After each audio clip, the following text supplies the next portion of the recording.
1049 of the House of Commons Standing Committee on Industry and Technology. Avant de commencer, j'aimerais demander à tous les députés de prendre connaissance. I'd like to ask all members to consult the cards on the table in front of us concerning the use of the auditory equipment. It's important for everyone's health, especially the interpreters. Before starting, I'd like to ask your consent to approve the budget for this particular study. You received it from the... Is there unanimous consent to accept it? 28. The committee is resuming its study of the examination of telecommunication companies' service contract practices. I want to welcome our witnesses today. We have from Bell Canada, Mark Graham, Senior Vice President, Legal and Regulatory, and from Rogers Communications, joining us virtually, Tony Staffieri, President and Chief Executive Officer. He's accompanied by Brett Leak, President, Residential, and each of your organization will have 5 minutes for their opening remarks. Starting with Mr. Graham, the floor is yours for 5 minutes. Well, thank you, Chair and members of the committee. Before I begin, I'd like to start by acknowledging that the offices from which I'm joining you today are on the traditional territory of many nations, including the Mississaugas of the Credit, the Anishinaabe, the Chippewa, the Haudenosaunee, and the Wendat people. I'd also like to acknowledge that Toronto is covered by Treaty 13, signed with the Mississaugas of the Credit, and the Williams Treaties, signed with multiple Mississauga and Chippewa bands. At Bell, our purpose is to connect Canadians with each other and the world. To deliver on that purpose, we offer customers access to the best products and services at prices that have declined significantly in recent years. For example, the latest Statistics Canada Consumer Price Index shows that prices for wireless services in Canada have declined by more than 45% since January of 2020. Internet access prices have declined by almost 6%. And over the same period, overall inflation has increased by 18%. A recent price comparison from the Department of Innovation, Science and Economic Development shows that Canadians now pay significantly less for wireless services than consumers in the United States. As prices have come down, we have continued to invest in expanding our networks for Canadians. In 2020, Bell embarked upon the largest capital expenditure program in our history, investing $23 billion to build world-class networks that are a foundation of our country's digital economy. Our 5G and 5G Plus networks are now available to 86% and 51% of the population, respectively. And by the end of next year, our fiber network will reach 8.3 million homes and businesses across our footprint. Our fiber expansion has brought competition to the cable companies and given Canadians access to the fastest internet technology available, full stop. We are immensely proud of this work and our team members and vendors who deliver for Canadians. We also aim to provide our customers with the highest level of service possible. In October, Bell became the first telecommunications company in Canada to name a dedicated Chief Customer Experience Officer. We continue to improve our service and provide customers with greater flexibility through digital tools. Our award-winning MyBell app makes it easier for customers to manage their services online, and our virtual repair tool fixes common issues from within the MyBell app. Transparency and clear communication are critical to building and maintaining trust with customers. Our wireless, TV, and internet services are governed by the CRTC's Consumer Protection Codes, and there are also consumer protection laws in place in provinces across the country. Our pricing terms are clearly displayed on our website and contracts, and our customer service representatives are trained to explain them to our customers. We give explicit advance notice to customers on any changes in their plans so they can decide if they want to change their plan or even their service provider. In the event that our high standards for transparency are not met, we work directly with the customer in question to make it right and resolve any concerns they have. I want to thank committee members for the opportunity to discuss these important issues with you today, and I look forward to our discussion over the rest of the afternoon. Thank you. Merci beaucoup, Monsieur Graham. Je passerai maintenant la Thank you very parole. much, Mr. Graham. Now I will give Mr. Staffier the floor for 5 minutes. Merci, Monsieur le Président. Bonjour aux membres du comité. Je suis Tony Staffieri, président directeur général de Rogers. Tout d'abord, je suis désolée de n'avoir pas pu assister à la réunion de la semaine dernière. J'ai eu un problème personnel et j'ai demandé à Brett Leach, président de notre division résidentielle, d'assister à la réunion à ma place pour que le comité puisse obtenir des réponses à ces questions. Ce n'était pas mon intention de perturber votre calendrier. Je suis ravie d'être ici aujourd'hui. Brett m'accompagne aujourd'hui. Il est responsable de nos services à domicile, notamment l'Internet, la télé et la diffusion de contenu. Rogers s'engage à fournir à ses clients les meilleures expériences avec la meilleure technologie sur les meilleurs réseaux. Cela inclut des produits Internet et de divertissement de calibre mondial sur le réseau le plus rapide et le plus fiable au Canada. Nous le faisons en investissant fièrement dans le Canada. Au cours de la dernière décennie seulement, Rogers a investi plus de 40 milliards de dollars dans nos réseaux. Pour mettre les choses en perspective, cette année, nous dépenserons un montant record de 4 milliards de dollars en capital d'infrastructure par rapport aux 3 milliards de dollars par an prévus par le Fonds canadien pour les transports publics. Chaque année, nous réinvestissons 90% de nos bénéfices au Canada. Il s'agit d'un investissement dans l'infrastructure canadienne, dans les emplois canadiens et dans l'économie canadienne. Cela inclut un engagement à mettre en place une équipe de service à la clientèle basée à 100% au Canada. Dans le cadre de cet engagement, nous avons ramené au Canada des centaines d'emplois de service à la clientèle de Shaw à l'étranger l'année dernière après notre fusion. Nous réalisons ces investissements records alors que l'inflation fait grimper les coûts de tous nos intrants, et ce pour offrir aux Canadiens ce qu'il y a de mieux. C'est ce que Rogers s'est engagé à faire dans toutes ces catégories de produits, offrir aux Canadiens les meilleures expériences de la manière qu'ils souhaitent. Nous savons qu'il est important pour nos clients d'avoir des produits qui répondent à leurs besoins. Il s'agit de leur donner la possibilité de choisir les produits et les services qui leur conviennent le mieux. Avant de commencer notre discussion aujourd'hui, je serai claire. Les prix des services de télévision de base couverts par l'engagement à terme d'un client ne changent pas. Les clients bénéficiant d'un engagement de durée ont un prix garanti pour leurs services de télévision de base. Les équipements de location, comme les décodeurs, sont distincts. Par ailleurs, tous les clients d'Ignite TV continuent de recevoir leur décodeur principal inclus dans leur forfait. Bien sûr, il y a des prix de location qui ont changé mensuels pour refléter nos investissements continus dans les services que nous fournissons. La majorité des clients d'Ignite TV n'est pas affectée. Tout décodeur supplémentaire est optionnel pour les clients. Tous les clients Ignite peuvent regarder la télé n'importe où grâce à l'application gratuite Ignite TV sans devoir utiliser d'un boîtier supplémentaire. Tous les clients Ignite TV peuvent ajouter ou supprimer des boîtes à leur forfait à tout moment sans frais d'annulation. Les clients peuvent choisir des boîtiers supplémentaires car ils offrent des fonctions premium qui ne sont pas disponibles sur l'application TV. Ces fonctionnalités incluent notre télécommande vocale primée qui facilite la recherche de contenu. Elle permet d'effectuer des recherches sur toutes les chaînes de télévision, notre bibliothèque de vidéos à la demande et les services de diffusion en continu en un seul endroit. Rogers investit réellement et de manière substantielle dans le réseau et les logiciels qui alimentent l'expérience offerte par ces décodeurs. Il s'agit notamment de mise à niveau d'équipements et de logiciels pour la télévision et la diffusion en continu. Il s'agit par exemple de permettre aux clients de conserver indéfiniment leur enregistrement PVR, d'accéder à de nouvelles applications sur notre plateforme Ignite TV et de mettre à niveau des centaines de milliers de décodeurs. Rogers est une entreprise canadienne et fière de l'être. Nous nous engageons à offrir les meilleures expériences de divertissement et le meilleur service possible aux Canadiennes et aux Canadiens. Cela implique de travailler avec nos clients pour que leurs services de télévision répondent à leurs besoins et à leur budget et de leur offrir le choix de la manière dont ils apprécient le contenu. Je me réjouis de répondre à vos questions. Merci. Monsieur Staffieri. Monsieur Gahir, vous avez eu des problèmes de son? C'est résolu.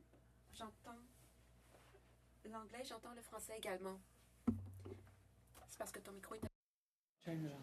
Okay, so duly noted. I'll have the clerk will be looking into it. I think it's gone now. It's gone. Amazing. Thank you, MP Gair. And now to start the discussion, and thanks to our witnesses, we'll start with MP Perkins for 6 minutes.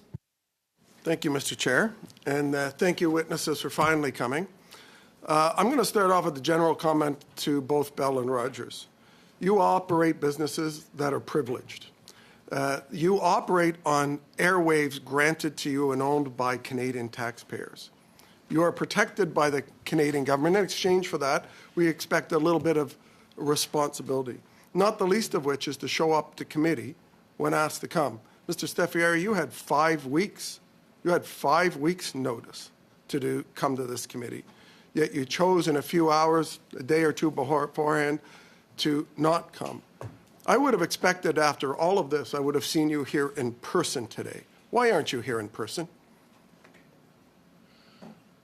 Sir, I could not attend the previous meeting. I had a personal matter arise that I was not expecting. I'm pleased to be here today and connect to you virtually, and I'm here to answer your questions. Okay, well, that wasn't an answer. Hope my next ones will get an answer. How about this?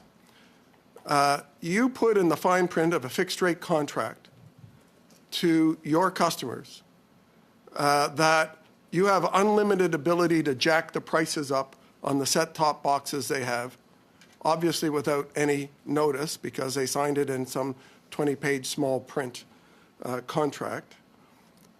Why did you feel the need, given the fact that in the first 9 months, your $5.8 billion of cable revenue produced almost $3.4 billion of gross profit, the need to jack up by $7 a box and hide it and slip it under the door with Canadians? Very clear and transparent with our contracts as to what's included and what isn't. Our term commitments are on base TV services, and we make it clear. There are other items that are add-ons, and the customer has the discretion to include them or not. And we try to be very clear and transparent, not only in our contracts, but in our frontline agents that have the conversations with customers. So we're very clear on that. But more importantly, customers have choice. The technology's evolved so that if they don't want the set-top box, they can view the content through the TV app. I should say that the vast majority of our Ignite TV customers are not impacted by this price change. The first box is included in the base TV package, and the customer has a choice as to whether they want the premium features and experiences that the additional boxes provide. Just to show up on the bill out of the blue, and when customers start screaming at your customer no service center, they say, too bad, it's in the fine print. That's a great customer satisfaction thing. I'd like to know why you think that's okay, and how many other buried costs do you have in the contract that you can jack up and rip Canadians off on? As I said, we're very clear on what's included and not included. And as we go List, through... please. Any Give me a price list of the things that aren't included that you can jack up without a single notice to the customer outside of the fixed rate contract. Please give me a list. There are price adjustments that happen on services outside of the term commitment contract. Brett Leach is here with us today and can walk through some of the specific examples of additional add-on features that the customers have choice to. You table that with the committee, please. Thank you, Tony. I appreciate the opportunity. You can table that with the committee because I have limited time. I've got to move on to my next questions.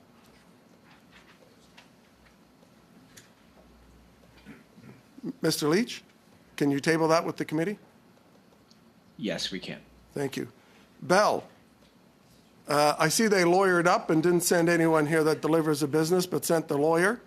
Can you please tell me how many things you have buried in your contracts that you can jack up on fixed rate contracts? Do you do the same as Bell or as Rogers?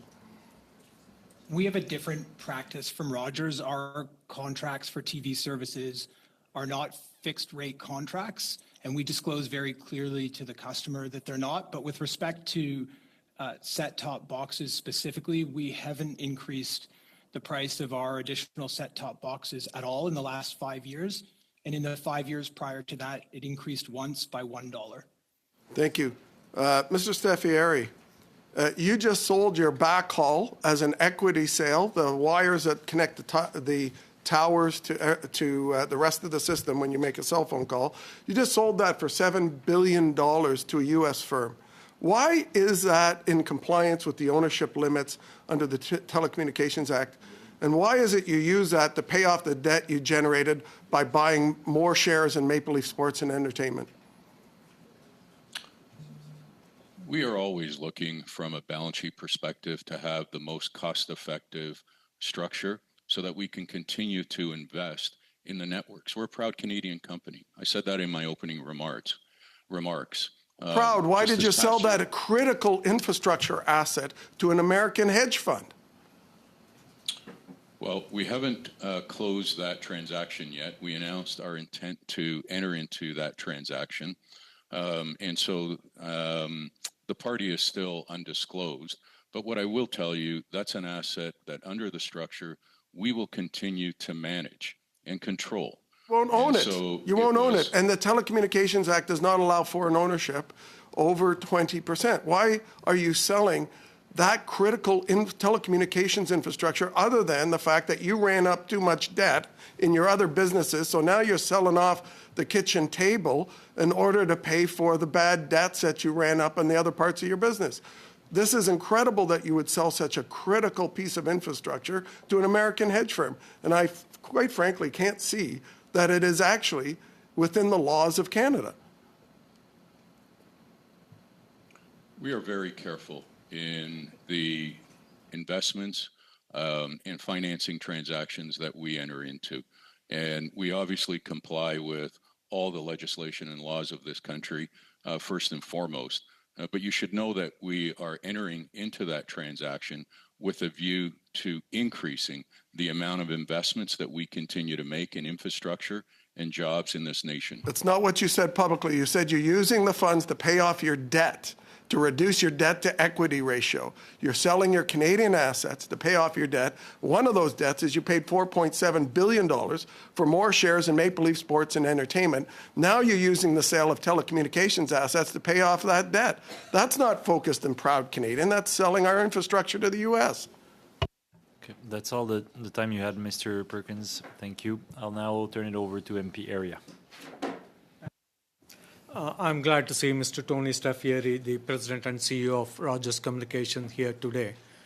Telecom business is a protected, as my colleague said, is a privileged business, wherein foreign ownership is not allowed to be more than 20% if the market share of the Canadian company exceeds 10%. My question to Mr. Staffieri is,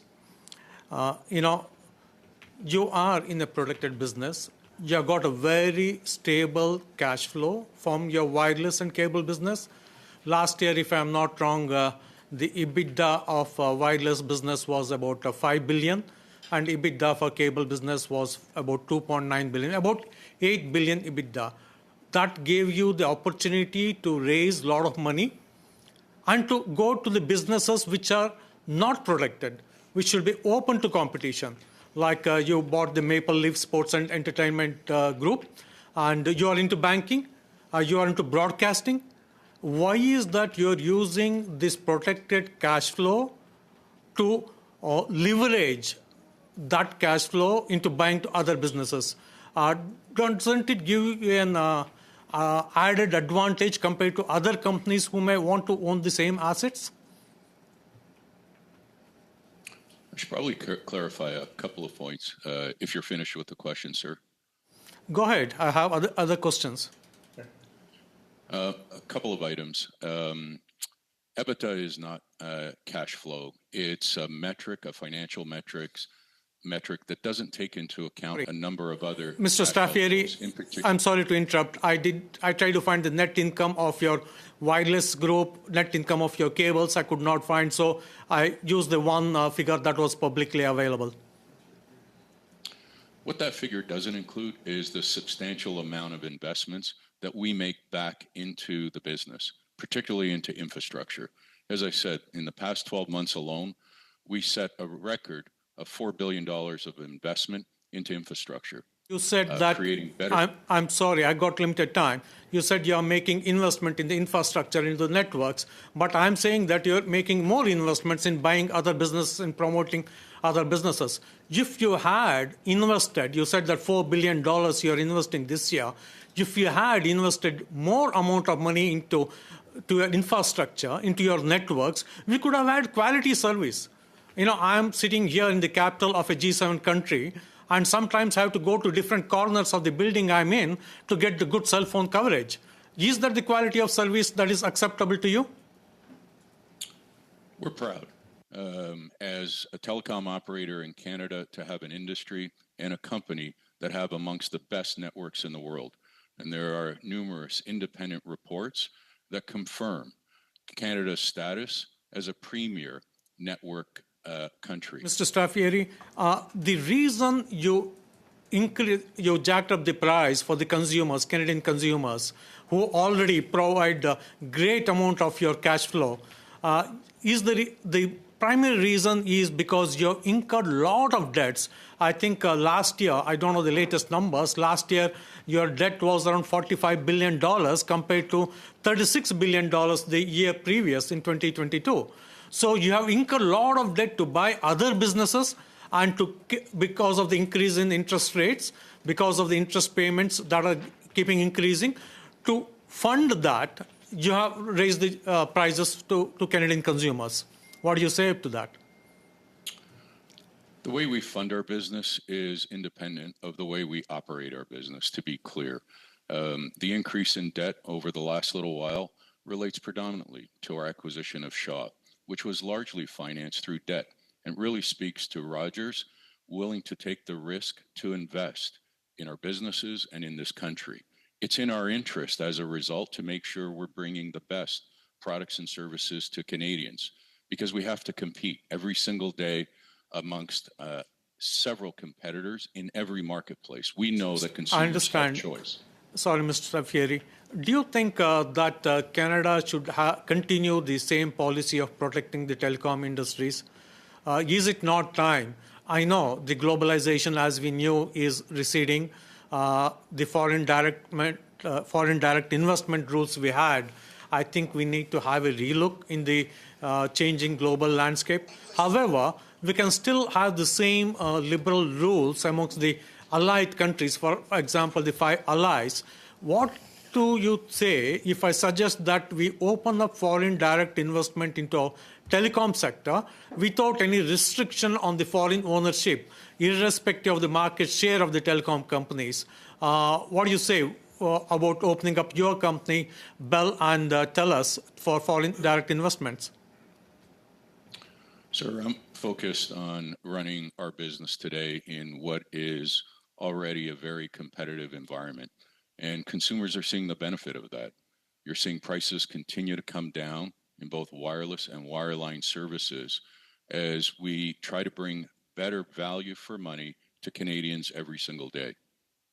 Thing is that the top management is limited. You know, one thing that is limited is number of hours a day you have. You are diluting your focus from serving the Canadian consumers, the telecom consumers, by using your valuable time, resources into buying up media companies, buying up sports companies, setting up a bank. So why should Canadians continue to protect a telecom company which is diversifying to so many other businesses, and to serve the debt, you're selling part of your telecom business to a U.S. company? We make investments in assets and businesses that Canadians and consumers want. And so wireless and wireline or cable is core, but they also want entertainment. We're a communications and an entertainment company, and we have been. That's part of our DNA, and we try to bring content that consumers want to watch, and we're willing to invest. And we're willing to invest in sports ownership and sports distribution as part of that. It is the most watched content across the nation today. Thank you, Mr. Staffieri. Monsieur Savard-Tremblay, la parole est à vous pour 6 minutes. Mr. Savard-Tremblay, you have the floor. Thank you, Chair. Thank you to all our witnesses. My first question is for Mr. Staffieri. And Mr. Leach, I hope I'm pronouncing your name properly, could also add to this. My question will not be very different from that was asked earlier. All of the customers are telling us clearly that they're badly informed about the fact that there's a set-top box which must be bought, and so it's a supplementary cost after the initial contract. So how do you don't seem to see that as a problem? When a client asked if the monthly service for television and internet will increase, why is there a cost for rental of the set-top boxes? Why is that not taken into account in the answers given the clients? Sure, our commitments and our term contracts with our customers. And as I said earlier, we're very clear that the term commitments are on the base TV programming. We want to give consumers and our customers choice in how many TVs they want to add or delete when it comes to set-top boxes. But we didn't do that in a vacuum. We work to provide our customers a choice. And so we've implemented a TV app where customers can view their entertainment experience on any screen, on any device, and they can do that for free. And so they have the opportunity, and it was important to us to make sure that they had choice in how they do that. We upgraded the experience of the set-top boxes. The cost and investments we continue to make through software upgrades are significant. And so if customers choose to have that premium experience, then that comes with the fee for the set-top box. I could have Brett spend a moment to talk about what some of those additional features are that are included in that. Yeah, as customers choose us, and if I give a few observations, customers, in fact, have used our Emmy Award-winning voice remote over 2 billion times in the last year. Customers are watching more content year over year than ever before. In fact, average customers are watching approximately 36.4 hours of content. And in order to serve those customers, we need to make sure that we have the very best network. And we've been investing, as Tony has said. In fact, one example that I would like to provide is the investment in doing additional mid-splits in our network, which has increased our ability to use our megahertz from 42 megahertz to approximately 85 megahertz. And that, from a customer perspective, allows them to have the premier experience and allows them to consume our entertainment and content. And we continue to invest across the country so that we can continue to expand even greater, so that as customers are consuming the very best of a combination of linear and OTT, that we're investing both in the physical network as well as the technical software network behind the scenes. As we deploy and invest in Canada, we do that not just through the physical construction and investment, but we also create multi-tenant stacks of information that allows for absolutely the best experience through the set-top box, which is actually a gateway to a broader set of software and services that enables Canadians who choose to have the very premier experience. Mais d'une part, vous dites c'est clair, ça On doit. one hand, you're saying that it's clear. It can't be that clear because there was a lot of evidence and complaints to that effect, and saying that it's not mentioned at the start. And what justifies that the rental cost can vary?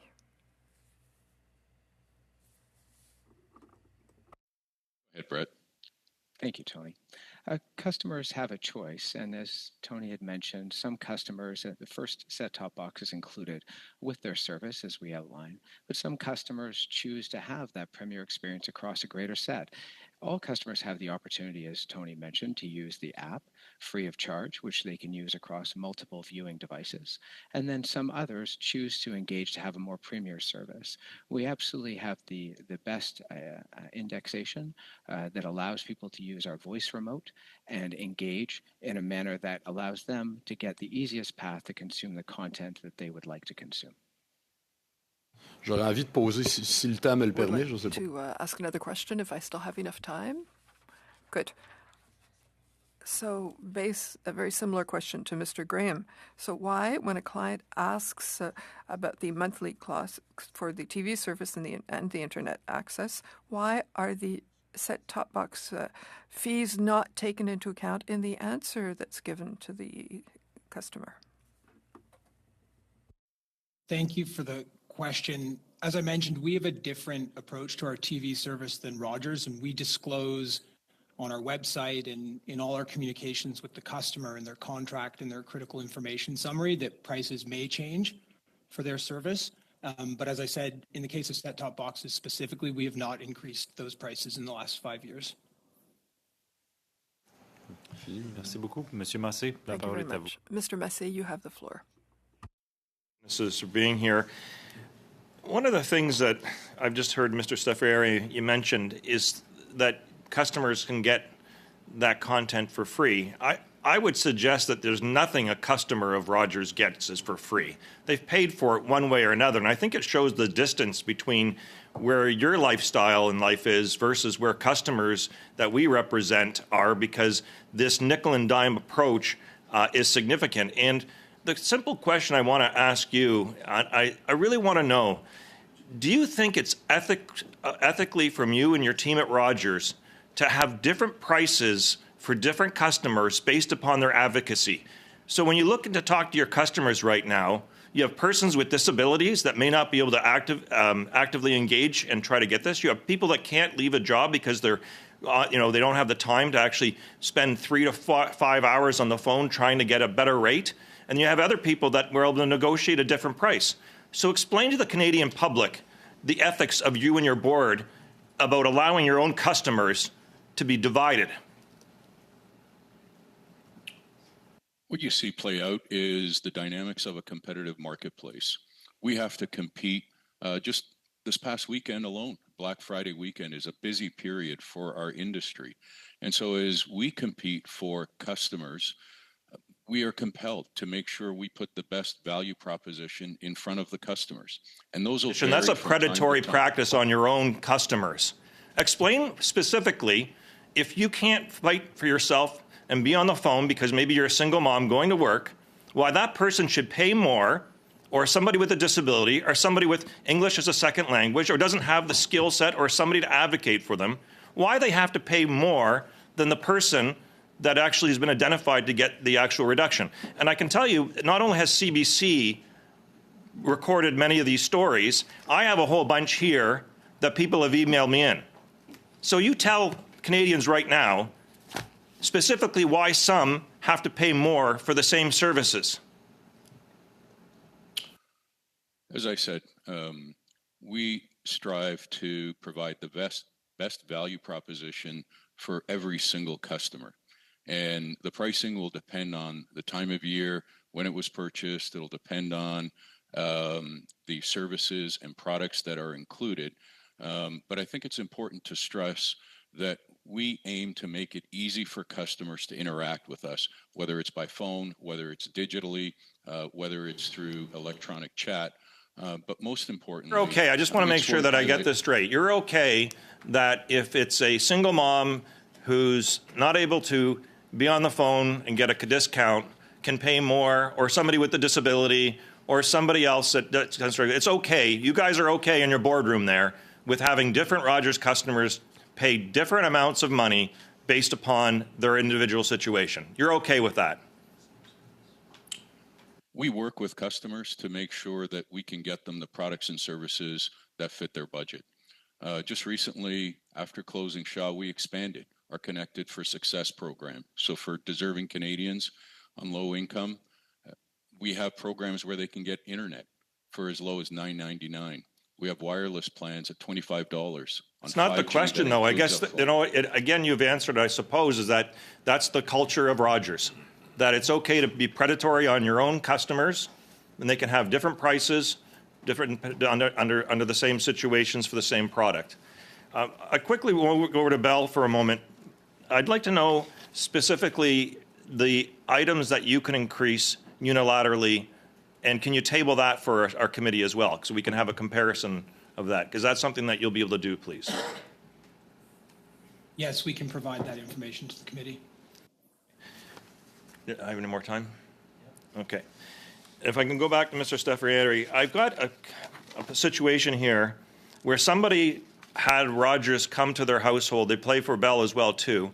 And they're stuck in a contract they didn't want for another 2 years. What's your suggestion for that person that didn't want that service that they got, and they'll get no satisfaction? What's your suggestion? Where do they call and what do they do?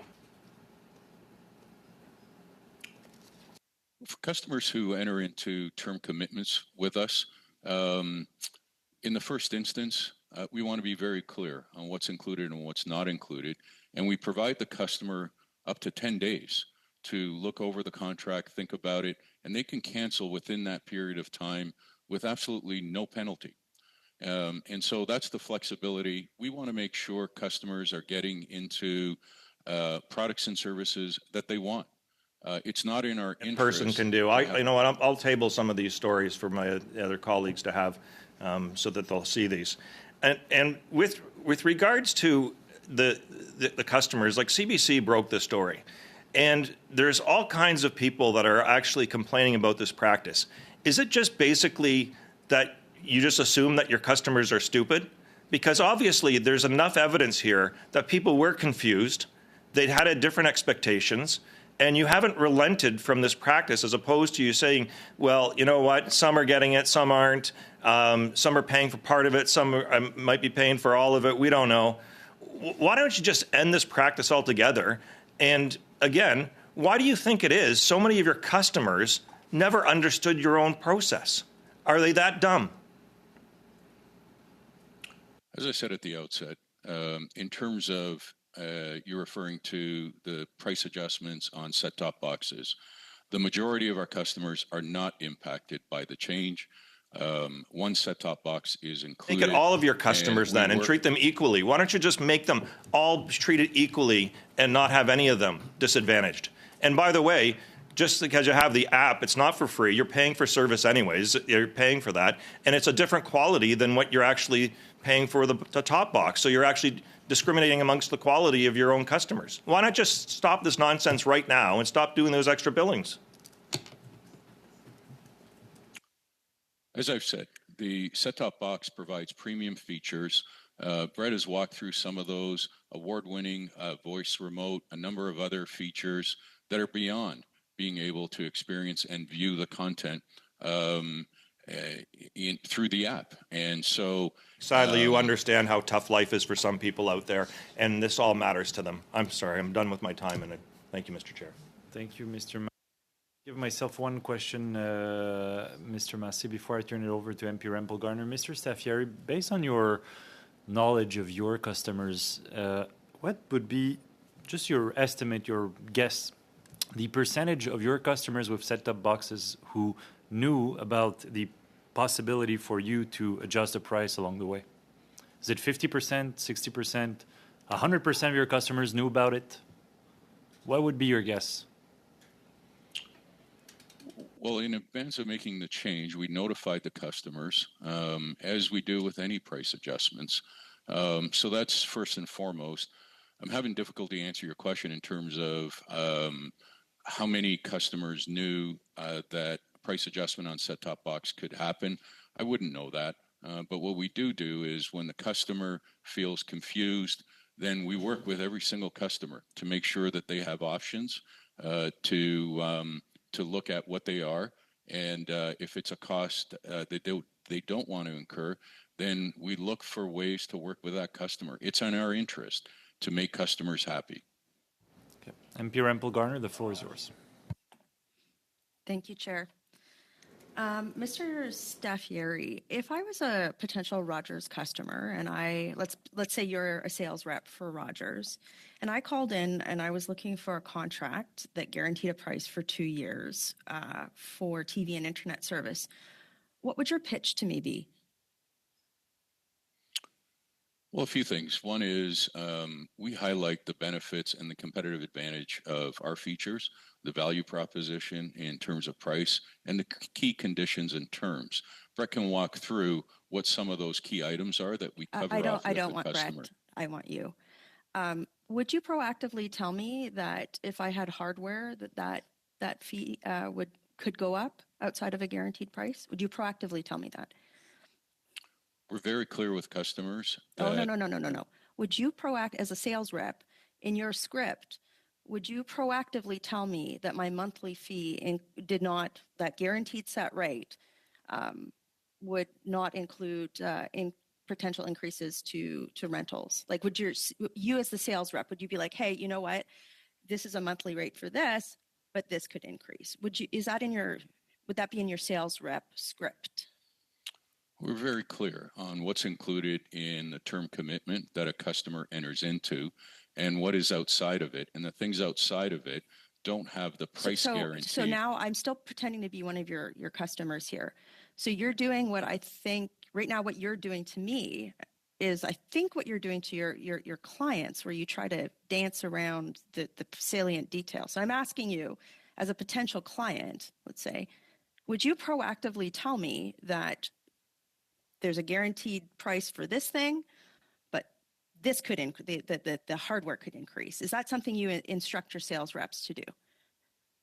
We make it very clear, and that is part of the communication we have. I'll take that as a no.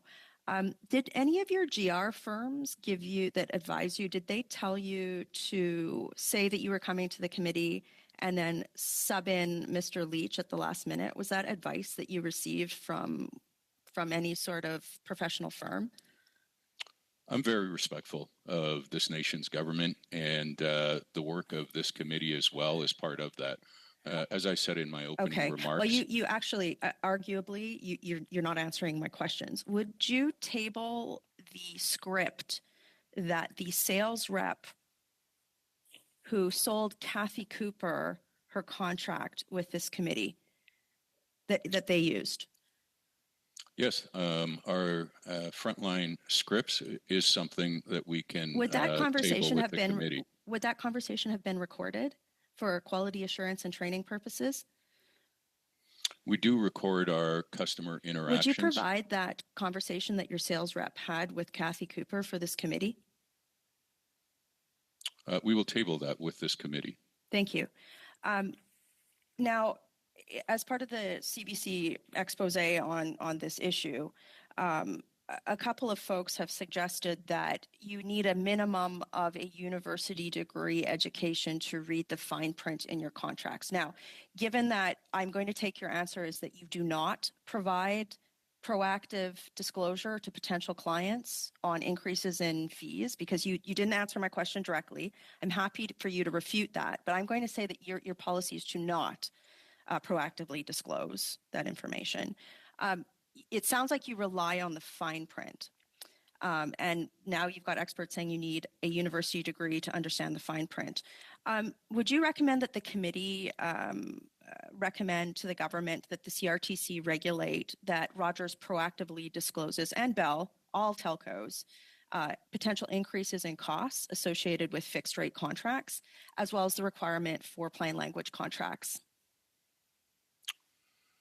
Legislation and regulatory environment is clear and mandates a minimum level of disclosure that has to happen today in terms of what is included, what is excluded, and what is subject to potential price adjustments. There's no plain language requirement. Is that something that you would recommend? I mean, like if you're clear about this, right? Like if you say that you provide clear advice, would Rogers issue a press release saying that it would happily issue contracts in plain language? We do that today. We aim and strive to communicate in very simple language. It's in our interest. Would you table with the committee, of course with personal details redacted, the contract that you made Kathy Cooper sign so that we can evaluate whether or not we think it's in plain language or not? Would you be willing to do that?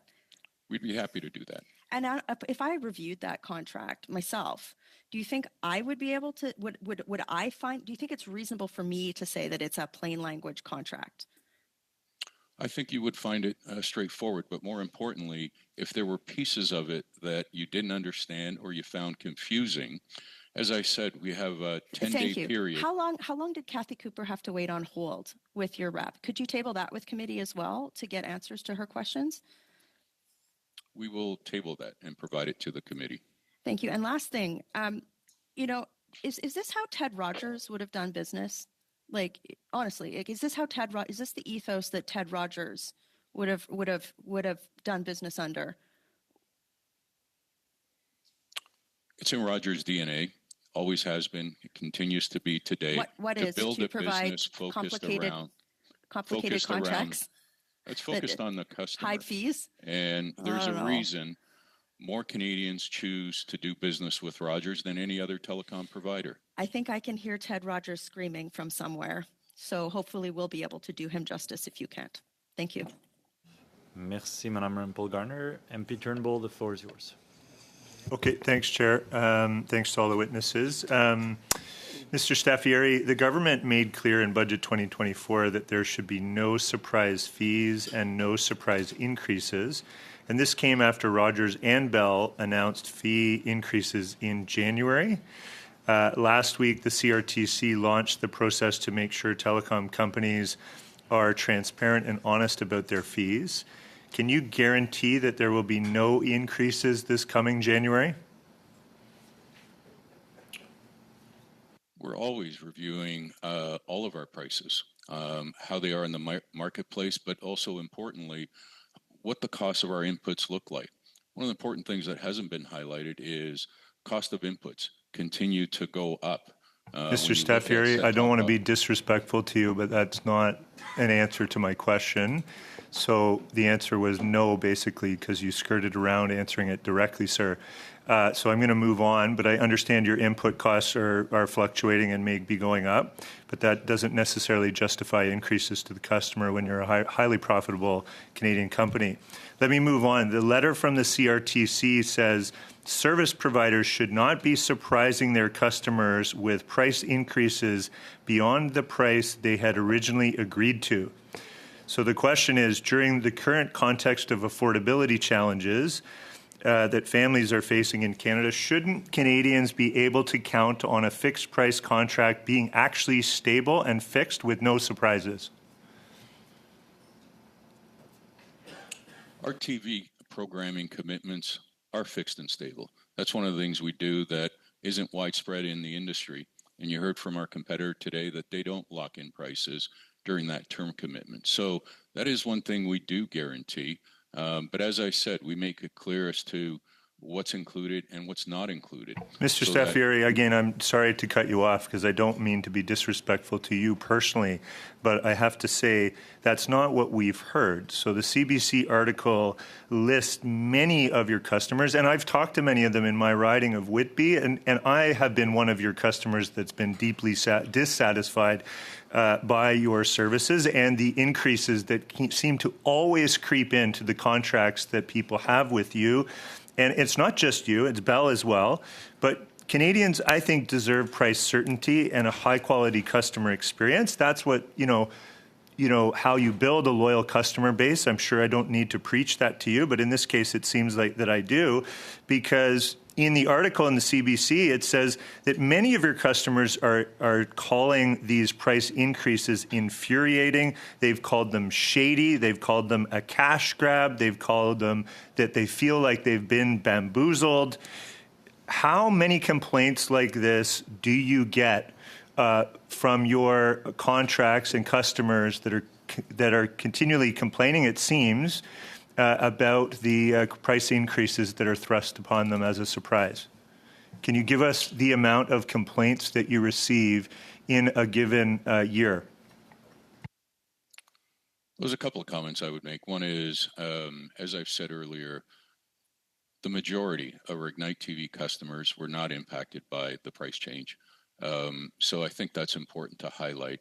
In terms of customers that were impacted, and that have reached out to us, we've been working with every one of those customers and trying to look to them what their needs are and whether the TV app is a more cost-effective way. Sir, again, I'm sorry to cut you off, but I do feel like, again, you're not really answering the question, because you're saying that you wait till customers complain and then you work with them after the fact. So they've already had a price increase that they weren't anticipating. They come back to you because they didn't read the very fine print in the contract that they signed. So they have a set-top box. You call them increase. What is the justification for increasing the fees for those set-top boxes? I mean, the article in CBC says they can go up from $7 to $12, as I understand it. I don't know, like that. If you have 3 or 4 of those boxes, that's a pretty significant increase per box that you then are subjected to after having signed a fixed contract. And that comes as a big surprise to a Canadian family that can't afford to pay an extra $50 for their TV package. So what is the justification for increasing those fees? How do you justify that to your customers? Not sidestep it by giving them some other options or saying, well, you signed this contract. How do you justify the increase in fees for a piece of equipment that they've already been using? The primary determinant in price adjustments is cost of inputs. When it comes to set-top boxes in particular, there are investments that are made in terms of software and the functionality. Brett talked to those earlier and go through those as well as additional features. Yeah, okay. I'd like to just highlight. So, Brett, sorry, I'm cutting you off because my time's almost out. I want to ask one more question, and we did hear you already give us an explanation of that. Consumer protection codes. Do you think, Mr. Staffieri, that you need additional regulatory safeguards in place to protect consumers? Do you think that Rogers, as the largest market share telecommunications company in Canada, needs more regulatory safeguards in order to protect its own customers? Well, I made the point earlier that competition drives us all to do what's best for the customer. We have to earn their business. Customers have choice. In every market, we have to compete with alternatives. And it's not just other telecom players, but we're competing with alternative technologies as well, whether it's an over-the-top streaming app or any other way that the consumers want to view their content. And so competition is healthy, and competition drives us to continue to do better for the customer. So I take it that's a no, because you're saying you don't need regulatory safeguards in place because you're saying competition is better. But I would disagree, because we have very limited competition, and it seems that there's a large number of complaints that Canadians have about those price increases. So thank you for your testimony. Back over to you, Chair. Merci, Monsieur Turnbull. Monsieur Savard-Tremblay, la parole est à vous. Thank you, Mr. Turnbull. Mr. Savard-Tremblay, you have the floor. Thank you, Chair. I would like to ask Mr. Graham. You were saying earlier, and I hope I'm quoting you properly, correct me if I'm wrong, you said there'd been no increase in the set-top box prices. Is that what you said? Additional set-top box. De l'autre décodeur additionnel. So does Bell anticipate an increase in the close future?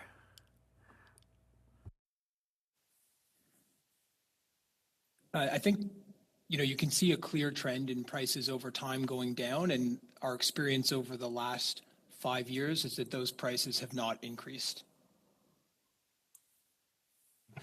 And so would it be right to say that, just as with Rogers, your clients are paying rental for a necessary infrastructure, but to have access to service that they already subscribed to in a first contract? Is that right? So our customers have included in their price of their TV service the primary set-top box, as well as access to our 5TV app. And then they may choose to pay for additional set-top boxes, and I've referred to the price of those set-top boxes previously. Est-ce que, contrairement à Rogers, Bell...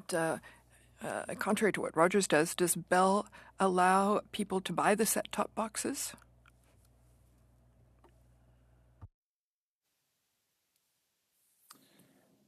I think that's probably a more complicated answer than I'm able to give you at this point, but I'd be happy to follow up with you in writing. Donc, vous ne savez pas si Bell permet l'achat So des you don't décodeurs. know if Bell allows people to buy their set-top boxes. Answer for you today, but I would be happy to follow up in writing. Oui, ce serait apprécié. Merci Yes, de that would be much appreciated. Thank you. Now, in terms of that guarantee of price stability, do you then guarantee that this will continue? Because you were saying in the past 5 years, but for the future, should one expect an increase? Even you're saying it might be going down. Can you guarantee that it won't be the case, that there will be an increase? So I said the clear overall trend for prices of all our services is that they're declining, and you can see what the prices associated with our set-top boxes have been over the last 5 years. I don't think I should publicly disclose our pricing plans with our competitors listening.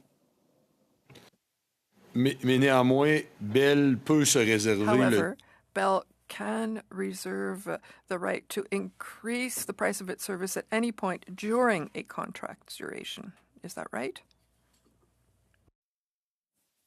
Yes, that's the arrangement with our customers, and it's disclosed prominently on our website and in the customer's order confirmation and critical information summary that's mandated to be provided by the CRTC and in the customer's contract. Vous êtes bien parti là, c'est intéressant ça. Oui, c'est That's a good start. Well, we really want to get the information clearly to understand what's happening. So let's talk about some cases where in some professions people keep loyal to the operator, not because they're satisfied with the price, which can be exorbitant, because it's the only one that has reliable coverage, because it's such a big expense that sometimes want to have authorities intervening to create better solutions. And that one of the reasons why we're carrying out the study now is because we heard things like this. People complained. Should we really get to that point to have authorities intervene? We're all for self-regulation if it works, but if it doesn't work, what can we do?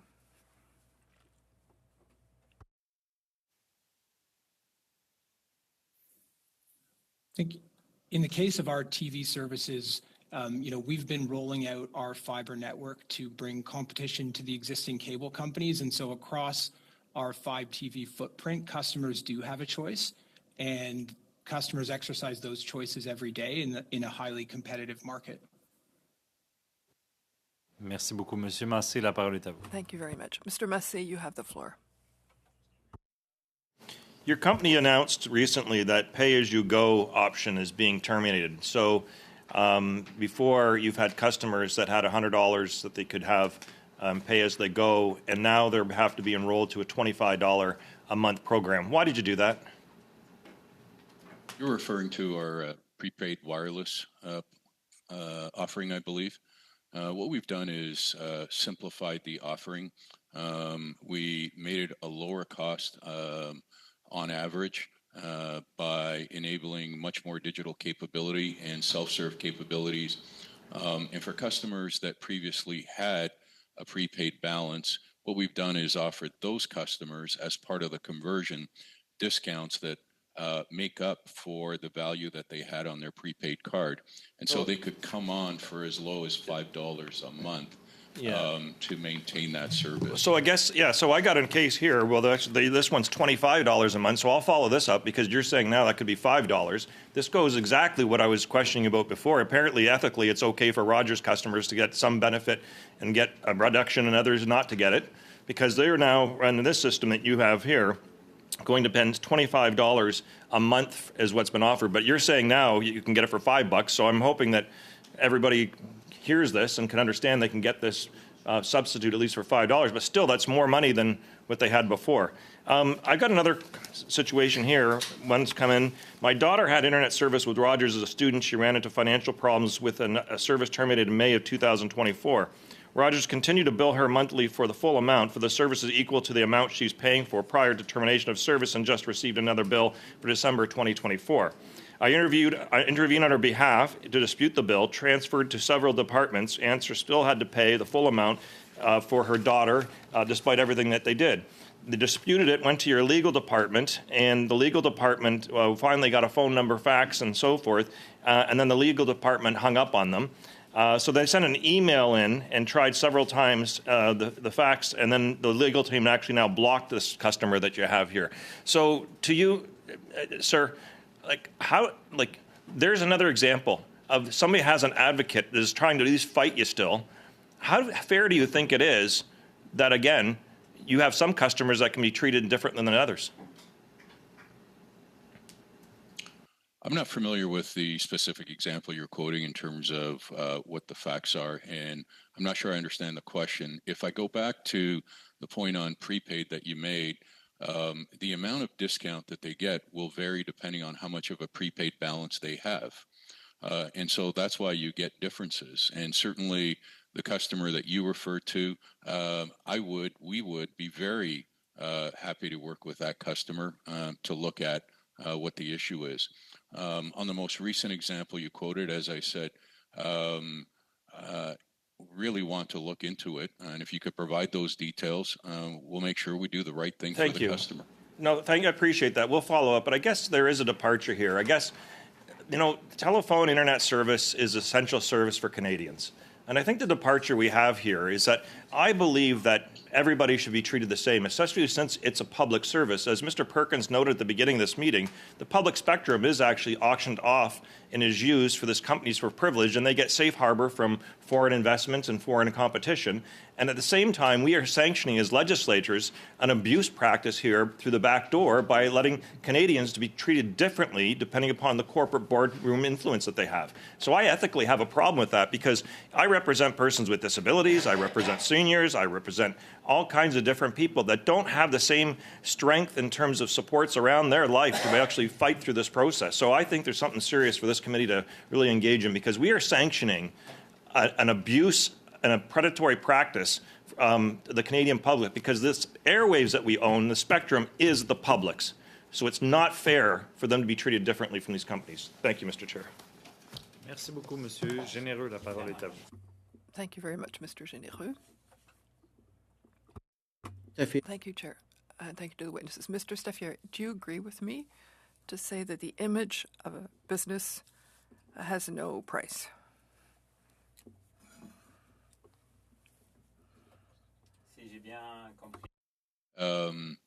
Our reputation means everything to us.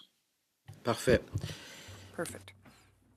So in the issue that concerns us, even though you took 5 weeks before being able to appear before this committee, which some people might see as a lack of respect, but in terms of the respect you have towards your customers, do you anticipate that since CBC broke this story that you will offer credits to your customers who were overcharged $7 for each additional item in their contract? Do you think that would be the thing to do? According to CBC, it says it doesn't seem to be the case. Have you anticipated offering credits to your clients? Start off with, again, reiterating, I have the utmost respect for this committee and the work that you do, and I'm pleased to be here today to answer your questions. In respect of our set-top box price plan adjustments, as I said, we're working with customers that have concerns to look for alternatives that are going to fit their budget based on that. The reality is, as I've said earlier, the primary determinant for price plan changes, and in the case of these set-top boxes, are the cost inputs. Okay. And so as we provide more and more features to make our product better and the best in the marketplace, those come with costs in terms of investments. OK. Alors, si je comprends bien, les gens avaient déjà les... If I've understood, people already had the set-top boxes, and they had an increase of $7 per set-top box, which is something that was written in the small print of the contract that you might increase the costs. So you've been saying since the beginning that you're living in a very competitive environment. I imagine that's it. Bell's there, Videotron, others, TELUS. So the other major players are there too. In some markets, and to refer to what Mr. Massé asked you earlier, in some markets, if I'm not mistaken, the service that you're offering is not at a price that's high enough. The competition was more expensive. If you have enough leeway to increase the price by $7 per set-top box, so there's room for you to charge more because competition must be charging more if you have that leeway. The price we charge on a market-per-market basis will depend on a number of factors, most of which is what does the competitive landscape look like in that particular market, and can we offer a competitive service that's a value add to the customer that more than offsets the costs that we have to invest in that particular service. And it isn't always necessarily. Monsieur Steph, je veux pas vous couper, mais sorry to interrupt you. I don't want to not be respectful. But the fact that these people have to pay $7 more that they hadn't anticipated at the beginning, is that not, I'm not going to say theft, but maybe the customer already has the set-top box, and then you have a invoice that's $7 more. The box was already included in part of the expenses of the contract you had with the customer at the beginning. And so you're adding an amount to a service that already exists. The cost of the box itself hasn't changed. Am I wrong to say that? One is, and I highlight again, the primary box is already included for free in the term package for the content. You indicate that the set-top box is still the same set-top box. There's a number of software upgrades that go into it and feature functionality that's done remotely. And all of that is something that is a cost we incur. Je suis désolé, M. Stéphane, je vous arrête encore une fois. Sorry to interrupt you now. I'm a customer of Videotron. I have been for a few years. So where I live, I don't have much choice. So I have to live with the conditions that are imposed on me. And so not too long ago, I had a communications problem. I didn't seem to have the speed that I was supposed to have. I called Videotron. The service was really good. They upgraded me. They increased the capacity on my system and updated it without charging me anything, because in my book, that's included in my service. And if there was an update, so you push a button and you're updating millions of pieces of equipment. So you're telling me, and you've said that in some contracts or in some regions of Canada, you have to increase the price because you're in an even more competitive environment. But we agree, we're increasing a price in places where you had that margin in terms of competitiveness. You could increase the price because the competition charged more. So I'm trying to say that what you're doing is that you're increases the prices when you can do it and not do it elsewhere when you're not able to do it. Sir, if I could just clarify a couple of things. One is the question you're referring to relates to set-top boxes, and those come at additional costs to us. The example you gave was with respect to internet speeds that you were paying for and weren't getting with Videotron. When our customers call and they're not getting what they expected in terms of our core service of internet, which isn't very often, we make sure they get not only the speeds that they're paying for, but in many cases even more than that. And as an industry, we go through what we call a surprise and delight. We want to over-deliver on customer expectations and not under-deliver. Monsieur Stephan, je suis désolé de vous dire qu'avec le nombre de clients qui ont... Mr. Stephan, I'm sorry to tell you, with the number of customers who complained, and we're talking to you about this, is because there are customers at Rogers that have problems with service and connection. Thank you. Mr. Van Lyman, you have the floor. Mr. Chair. Thank you, Mr. Chair. I was interested in the comments that you made earlier, Mr. Staffieri, about assessing the competitive landscape. And my concern is that anytime we run into these kinds of difficulties, we're running into marketplaces that are dominated by one or two or three significant players. Examples: finance, technology, communications, food, banking, and insurance. I guess my concern here is that in the finance world, there was an organization established called the Financial Consumer Agency of Canada. Is there an equivalent of that agency with the telecom industry? Mr. Staffieri? In terms of advocacy groups, there are various in different parts of the country, if that's your question. There's an association for the telecom industry as well. I'm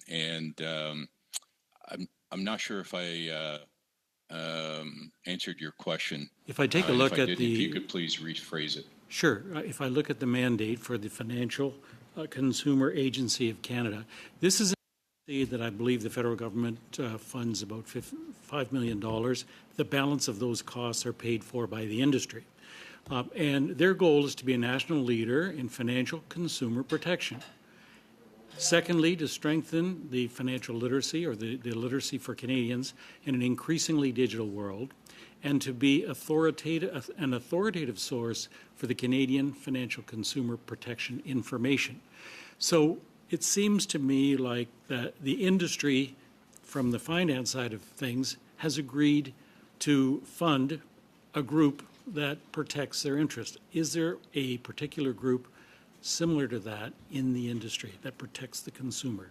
I'm not talking about a fractured group here and there, but is there a national agency at this point in time? There's not a national agency for telecom the way you describe it for financial services, but there are other areas of regulatory oversight. Certainly, ISED has oversight on spectrum, how it's used and deployed. We've recently been Mr. Staffieri, I'm sorry, I only have a limitation of time as well. So this is a situation where the industry is actually funding an agency, a national agency. Would Rogers be prepared to establish or to contribute to an agency like this that's being funded or managed independently for the benefit of the consumers? Would Rogers be prepared as one of the industry players? And of course, we'll ask that of Bell as well. So it's pretty straightforward. Would you like to be, or would you be prepared to finance an agency that protects the consumer? There's a number of consumer legislation that we all need to comply with today. But ultimately, the best outcome for consumers is the competitive landscape. And when you look at the telecom sector, we have, on a national basis, 4 active, well-funded competitors in every market. You look at south of the border. But Mr. Staffieri, 4, to me, is market dominance by 4 groups. So we don't have that competitive element. So I'm going to assume the fact that you didn't respond to my question is that you wouldn't be supporting, or Rogers wouldn't be supporting, an agency of this nature for the benefit of their customers. We have recently received a letter from CRTC, and they expressed concerns about pricing certainty. What steps is Rogers taking to align its practices with the CRTC's concern about price certainty and the prohibition of unexpected fee increases? There's a couple of things there that you touch on. With respect to base services, whether it's on internet or our wireless services, we make it very clear on what the monthly charges are and which ones could be subject to price adjustments. What you're referring to, I believe, are the additional services that are provided and the fees related to that. And as I said, in each of those instances of additional fees, consumers have choice. And I can go through a number of examples where they don't want to incur the fee and work through, for example, a self-serve app, then that's an alternative as well. For the potential regulatory processes or safeguards that the CRTC may introduce to limit price changes during contracts following the announced consultations by that regulator.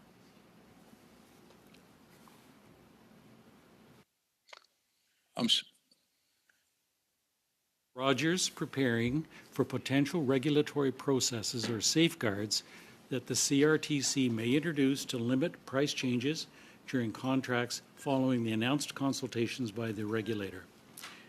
And has Rogers engaged with the CRTC to offer its perspective or alternative measures that could balance customer protection with business needs?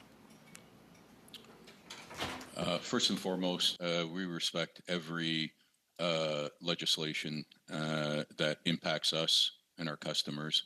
On the particular initiative you're referring to, we have been responding to any requests for information or questions that the CRTC has given to us. Mr. Chair, is that my time? Thank you, Mr. Van Bynen. MP Patser, the floor is yours. Okay, thank you very much, Mr. Chair, and thank you for finally appearing at our committee, Mr. Staffieri. Direct most of my questions towards you here. The Liberal government created a smaller, less competitive telecommunications market in Canada when they allowed Rogers to merge with Shaw. And since then, can you please tell this committee how many people that worked for Rogers before no longer work for Rogers since the takeover in 2023? Well, a couple of things I'd like to clarify. Rogers coming together with Shaw brought more competition to the West.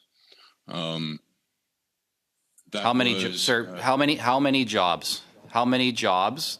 How many people are no longer working for Rogers that were working for Rogers previously, or how many people that were brought over from Shaw are no longer working for Rogers since 2023? I won't provide you a specific number, but I will tell you that we continually look for efficiencies in different parts of the business, and we look to deploy those resources to other growing areas of the business. Okay, so I'm just, Mr. Staffieri, there was a memo that was circulated amongst the company. This was reported on by the Globe and Mail, that there are 1,200 employees who no longer work for Rogers after a memo with your name on it went out.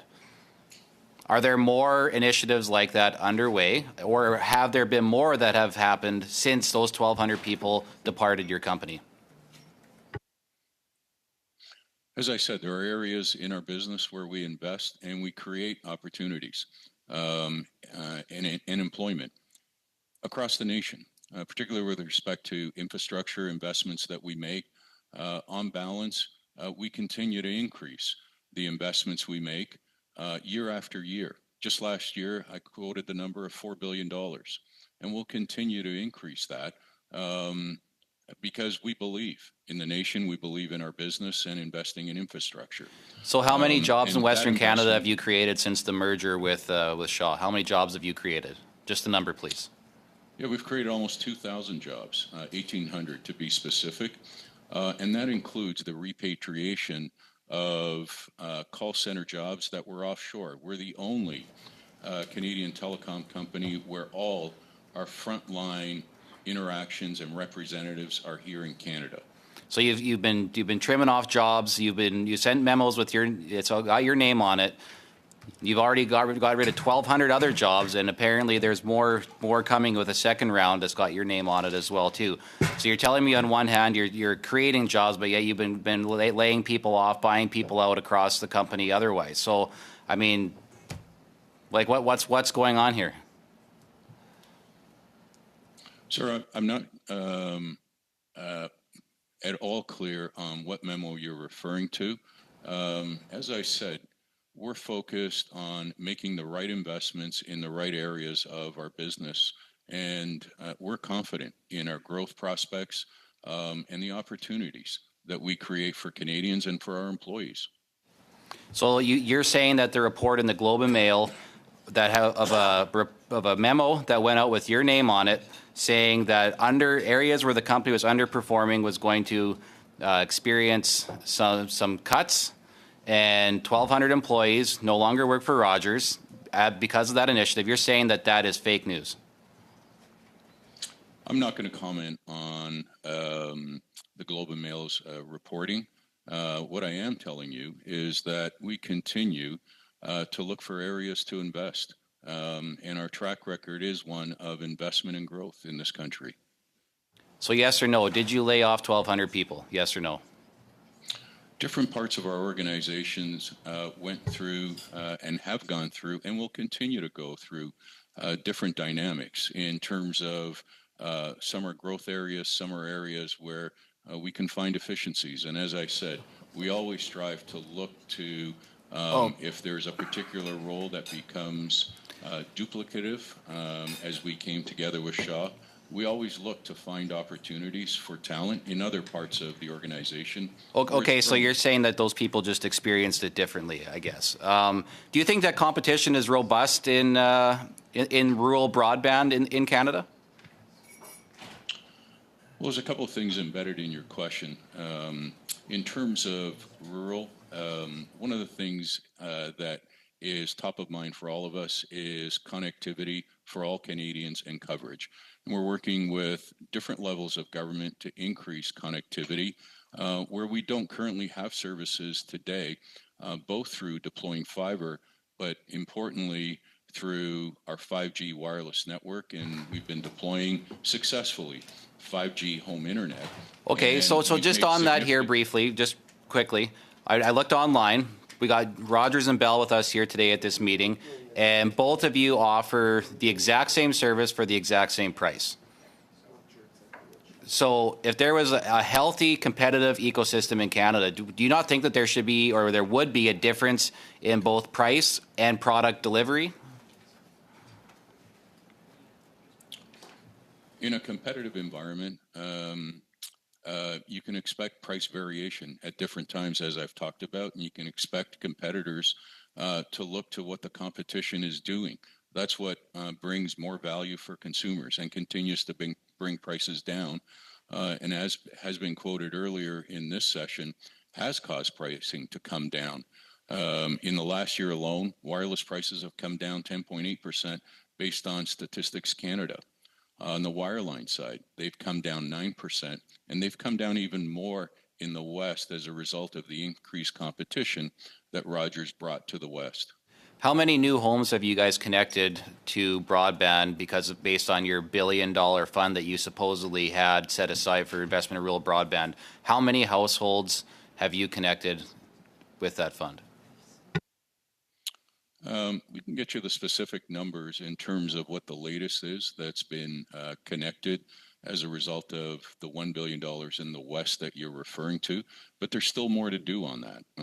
And I think it's more about homes passed than necessarily how many are actually connected, because we want to earn the business of every home that we pass. I talked about it in terms of 5G home wireless home internet as well, and soon satellite coverage as well. We've been leading and investing in satellite technology and bringing that coverage to Canadians as well. Okay, thank you. MP Gahir, the floor is yours. Great. Thank you, Chair, and thank you to the witnesses for their testimony today. My question is for Rogers, but I'll ask Bell the same question. How is it that Rogers is responding to customer complaints about the fee increases during the commitment periods? I know, Mr. Staffieri, you've talked about that there's a 10-day window where they can cancel a new contract. Perhaps this was in the fine print where they're not reading it. And you also said that if they're not happy, that you will work with them on an individual basis. So are you offering refunds? Are there alternative plans that are being offered? What we're primarily trying to do is look to what the customer needs. Often they don't need the actual set-top box, and we move them to the TV app. And Brett, maybe you can talk about some of the options we're giving customers. You're right. It is all about what customers actually need, and those needs vary across the country. So, for example, in our premium service, customers with us have unlimited PVR, where some of our competitors cap that at 60 days or the number of hours. So, we actually provide options for those that need to have those types of experiences, which is a different type of need that some customers have, and we want to make sure that we can afford that choice to them. Do you give them the option? Sorry, do you give them the option to opt out of the contract though, if they show dissatisfaction with the contract? As I believe Tony's mentioned earlier, the first set-top box, which is really a gateway to a broader ecosystem of entertainment, is offered and included as part of the Ignite solutions. And then what we allow customers to do, because their needs evolve over time, is those that might want to engage through the app that Tony has mentioned, they're able to do that. For others, they may choose to have that premium experience, and those premium experiences we've continued to enhance. For example, video on demand services that are available through the premium services has increased 67% over the last several years. And indeed, average hours per viewer has increased 9%, demonstrating that many customers do choose to have. Sorry, Mr. Leach, Mr. Stafferi, I'm going to have to ask you again. Do you give them the option? Let's say, I'm on a phone call, I've been on hold for a while. You give me through the different options that I can choose from. If I'm still not satisfied, is the customer at the end of that road given the option to cancel the contract? Can they opt out of the contract or no? As we've mentioned, I believe that the first set-top box is included, and other set-top boxes, if the customer no longer needs them, can be returned. Mr. Stafferi, are they given the option to cancel the contract or no? As Brett said, when it comes to the set-top box, if it's a service they don't want to pay for, then the customer has the option to return the set-top box and no longer pay for it. Okay. Can I get an answer from Bell that if a customer is not happy with price increases, at the end of that road, are they able to cancel that contract or no? Our customers can always choose month-to-month services at the outset of their arrangement with us, or if they enter into a contract, they can exit at any time. And in the case of our TV contracts, which we're talking about here today, they then may refund to us a portion of or all of the credit we gave them toward the cost of the professional install. So if you enter into a contract, we waive the cost of the professional install, and then you can exit that contract anytime and pay back in the first year the cost of that install, or in the second year half the cost of that install.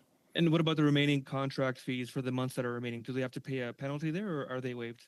No penalty, and they don't pay the remaining fees. Okay. For both first Rogers, then Bell, are there plans to revise contract terms to limit or eliminate mid-contract price increases? If so, when can customers expect these sorts of changes to come forward? Mr. Stafferi, you first. Yeah, we continually look to adjust, alter the value proposition to the customer and what's included in the contract and not included. The key is to make sure that we're very clear and transparent in how we do that. And as I said, with the issue at hand, we are very clear on the TV programming and content and viewing experience and the set-top box that's already included in the base package. And Brett's walked through that. And so we'll continue to look at the additional services. Our Ignite TV has just evolved to the Rogers Xfinity. And so that brings a whole host of other entertainment experiences based on the Entertainment OS platform that we license from Comcast. And so you can expect us to continue to vary the value proposition based on the evolution of technology in our industry. And from Bell? Thanks for the question. As I mentioned, I think have a high degree of transparency with customers about the nature of our arrangement. We strive to offer both, non-contracted and contract options to customers, so they can find one that meets their needs and in the competitive market, and that's working for us today.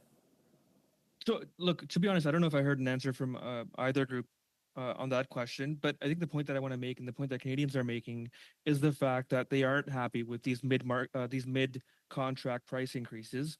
When they sign a contract, they aren't reading the fine print, and oftentimes, when you receive an update on your phone or update a contract for whatever service you provide, not everyone is a lawyer. Even the lawyers are not going through the contract line by line, and so no matter how transparent you think you are with the contract, I think it does catch some people off guard when there is a mid-contract price increase.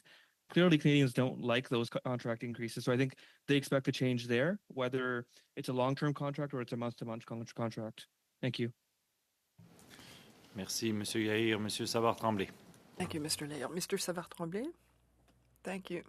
So, Mr. Graham, you were saying earlier that the trend was going down in terms of the prices for the decoders. You said that Bell had not increased the prices. In terms of the set-top boxes, there were increases on Bell's part. So I want to make sure I've got the proper date. It was last February, actually. You increased the subscription fees. Could you justify that?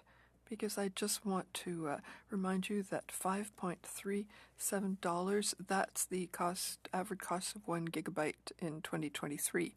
And when we compare the situation with countries that are just as developed as us, Western countries, $0.2 in France and 0.9 for the cost of 1 gigabyte of data. So why does Canada have the most expensive rates in terms of these services? Why did Bell increase its subscription rates no later than February 24 rather?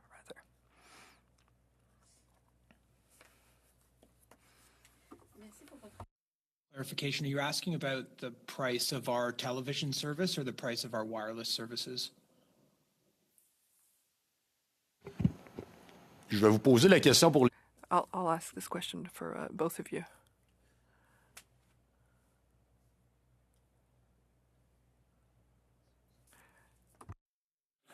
As I said, we aim to be as clear and transparent with our customers as we can. And when you look at the overall trend of pricing, the amount customers pay is going down across all of our services. Si vous voulez être transparent, Monsieur Graham, répondez à ma question. Transparent, Mr. Graham, please answer my question. I'm asking, why did the price go up last February?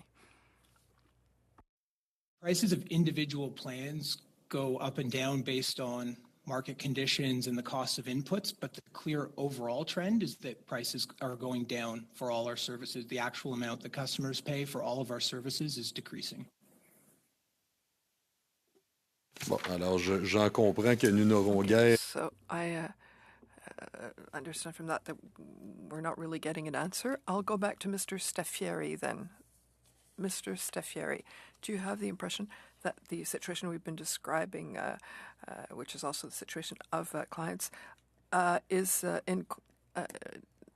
respects what the Consumer Code says, so that the supplier must communicate clearly all the additional fees in a contract, and that contract provisions allowing for major changes to the cost for equipment are not compatible with clarity and price certainty. End of quote. So I repeat my question. With what I've just read to you, the Consumer Protection Code, do you have the impression that you're going against this to a certain degree? We comply with all the legislation and regulations that apply to our industry and to our customer commitments and interactions. Dans ce cas, excusez-moi, Monsieur Staffieri, dans ce case, I'm sorry, Mr. Staffieri, why did the CRTC send you a letter on October 30th, 2024 about this? Any correspondence we receive, we attend to. And as I said, it's not only our intent, but in actual fact, we look to comply with all the regulations and legislative rules that we need to comply with. C'est ce que vous vous êtes contenté de répondre au CRTC. That's what you told the CRTC?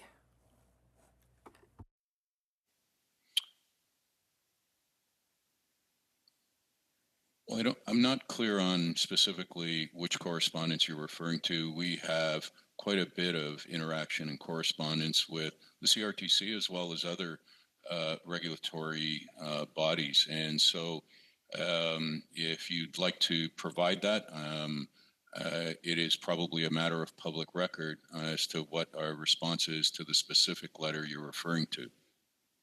Bon, ben, je suis rassuré. Je vous parle d'une lettre où I'm le CRTC. reassured. I'm talking about a letter from the CRTC concerned about your practices, and you're telling me that there's more than one. Thank you, Mr. Tremblay. Mr. Massé. I don't have to have the exact number. I know that Mr. Patzer has identified the number of layoffs that took place, but Mr. Staffieri, why do you, and can you confirm that you require non-disclosure agreements for people to get severance pay?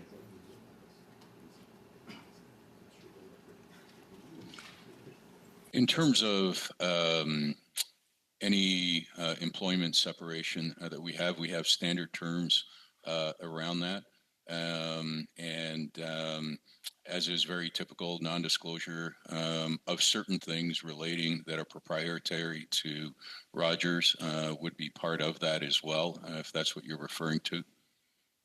Percentage of layoffs require a non-disclosure agreement. And that would be very typical in the industry and in the Canadian landscape. I'm asking about yours. What percentage do you and have you denied anyone severance pay if they didn't sign the non-disclosure agreement? What happens then? Well, as I said, on any employment separation, being careful with my words because every situation is different, and there are different legislative requirements in different jurisdictions, and so we vary based on a number of factors in terms of what it would look like in terms of particular terms relating to an employment separation agreement.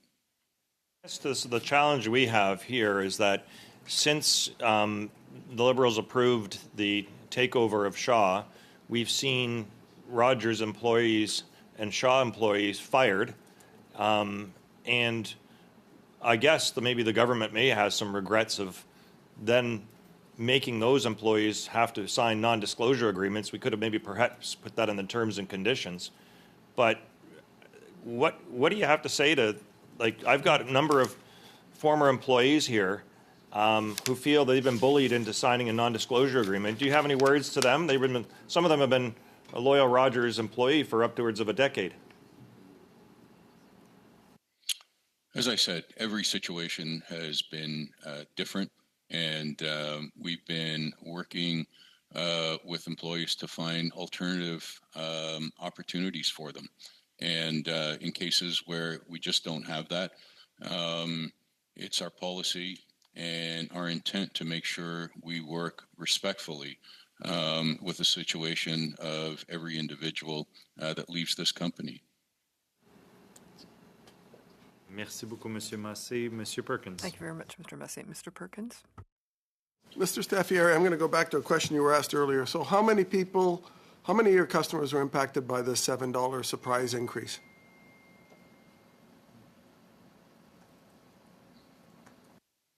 We don't disclose the exact number, but I think it's important to highlight, as I did at the outset, that the majority of customers were not impacted.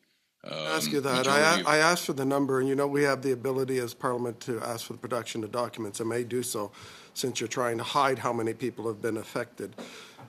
You were very proud that when somebody's technology gets upgraded, do you automatically send out a new updated box to people, or do you keep charging them the extra $7 on an old box?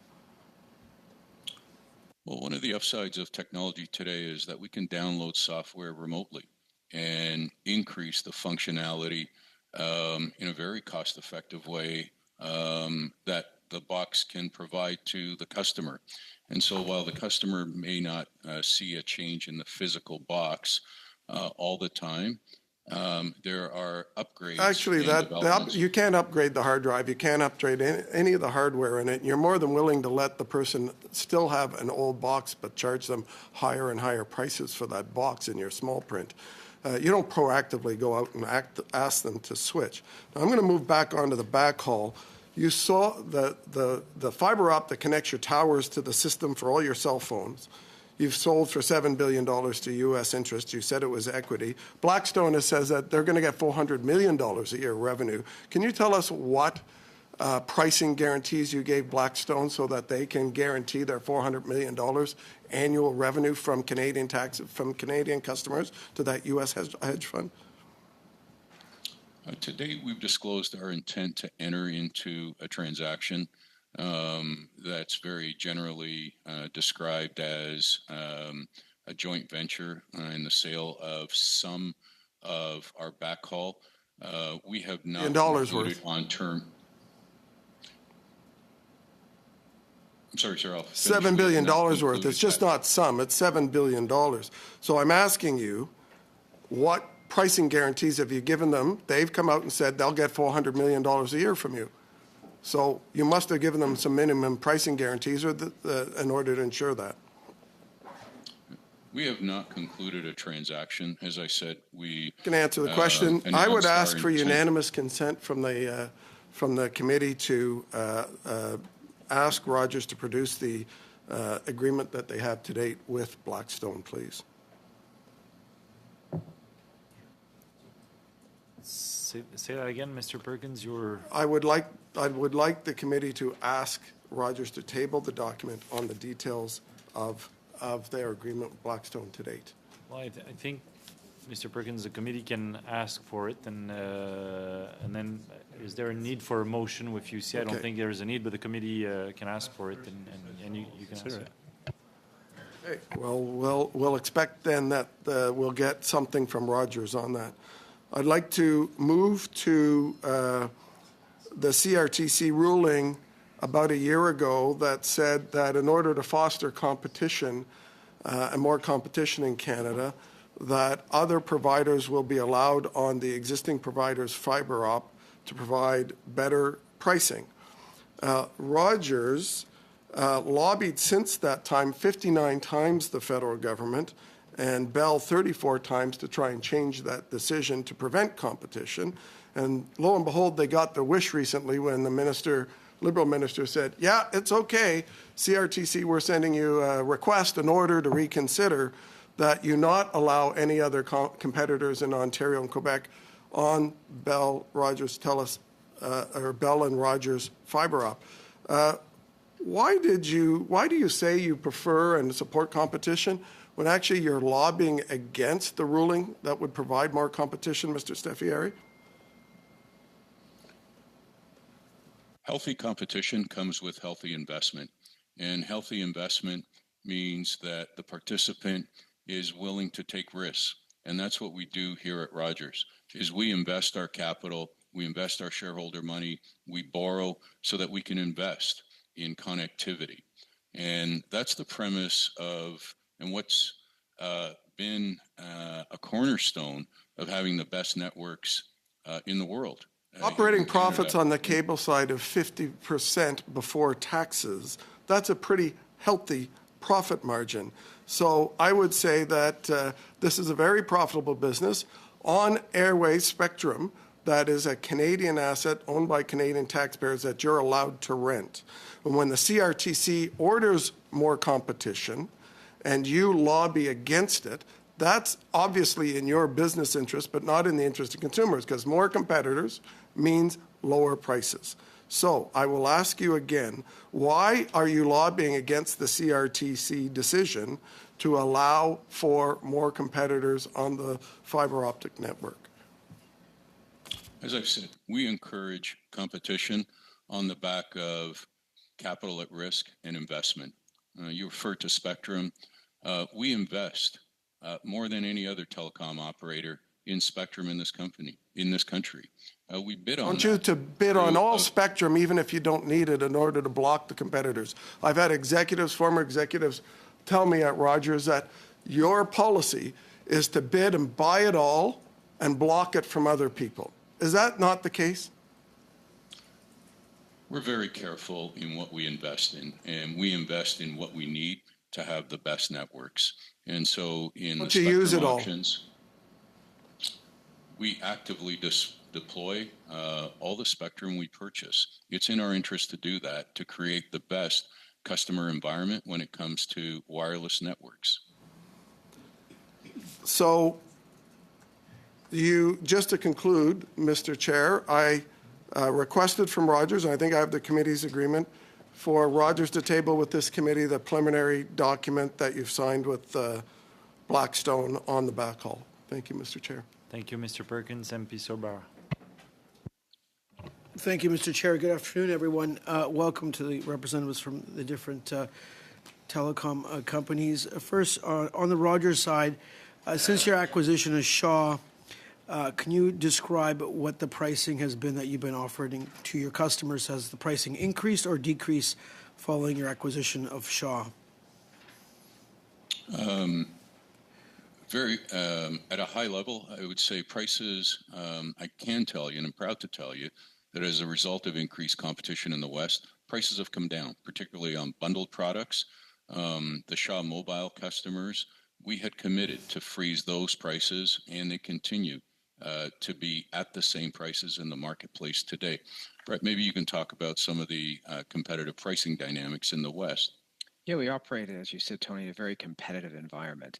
And since coming together with Shaw, we have seen, and actually if I was to note the government's own Statistics Canada, we've seen a decrease in prices since the two companies have come together to our customers.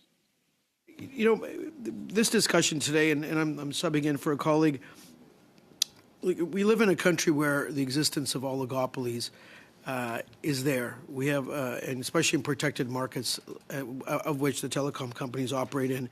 And if I can use the analogy, you know, you look at the grocery sector, for a long time, a lot of the grocery participants said that these leases where you could set up shop didn't exist, and all of a sudden, you know, we brought in legislation, I think it was C-34, where now you have entities saying, oh, geez, you know, these leases may have existed to prevent competitors to entering the grocery market. And now we have a voluntary code of conduct in the grocery sector, which I hope becomes actually a legal code of conduct because there is too much corporate concentration. So please forgive me if I don't say the other analogy is like you folks are like the Energizer Bunny because you're like the gift that keeps on giving in a very negative sense to your customers. And you'll have to regretfully say this. You know, Canadians are frustrated when they see their bills increasing, which I understand on some sectors, like we have seen reductions in certain services and wireless and so forth. Have the reductions happened fast enough? I would say no. Do we have a protected market? I would say yes. I could probably gleam over all your financial statements and your P&L and your cash flow statements and see the billions of dollars in share repurchases and dividend stock buybacks and so forth. And frankly, I love competition. I love wealth creation, but I hate crony capitalism and I hate crony concentration in markets. And it's something that this is independent of political allegiance or alignment, that we really need to look at this in this country and where we're going. Because Canadians work hard for the money they make and they want to see the value, and we're here to represent our residents and Canadians.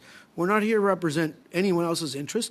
We're here to promote competition, get rid of the crony, and especially competition within competitive markets. And you know, today I find out that one of your entities are selling your assets to one of the PE shops out of New York City, and I'm going to go look at that when I finish up here and read more about it. So it does create some worries. So I'll ask this: how on the wireless side, how competitive is our market or non-competitive are we versus other jurisdictions? Because when you travel abroad, it seems much cheaper than it does when you're here at home. I'll go to Bell first and then Rogers, please.